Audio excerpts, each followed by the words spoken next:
आज प्रभाग क्रमांक 15 मध्ये भाजपचे उमेदवार आमचे सहकारी विनोददादा भोसले, खराताई, बाबा करंगुळे आणि फुलारीताई या भागामध्ये आम्ही सांगितलं की तुम्हाला निवडून येण्याच्या संदर्भामध्ये या भागातून 100 मतं देखील बाहेर जाणार नाही, म्हणजे विजयाची घोषणा या चाळीतून मी आज या ठिकाणी करतो.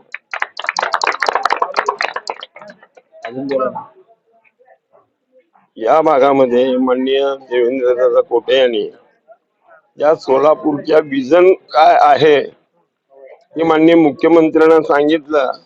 त्यानंतर सोलापूर विमानसेवा चालू झाली, त्यानंतर गोव्याची चालू झाली, आता बालाजी तिरुपतीला चालू झाली, IT पार्क या ठिकाणी उभारला, पर्यटक स्थळ हुडकीला उभा राहिला.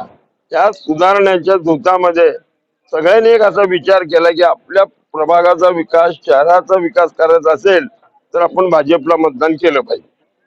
तिघही तुम्ही ह्याच्या अगोदर नगरसेवक राहिलेला आहे, तुम्ही उपमहापौर राहिलेला आहे. त्याचा फायदा नक्कीच बीजेपी पार्टी करून घेईल. 100% होणार आहे.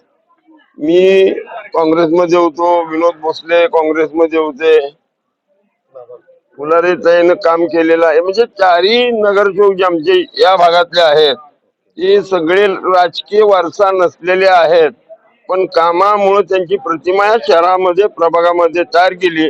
त्यामुळे आम्हाला इथं कुठली अडचण नाही.